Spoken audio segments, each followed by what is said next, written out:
Debemos recordar siempre la dignidad y los derechos de los trabajadores.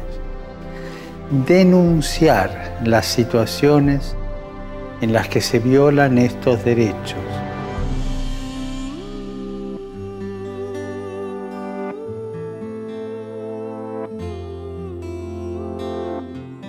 Y ayudar a que contribuya a un auténtico progreso del hombre y de la sociedad.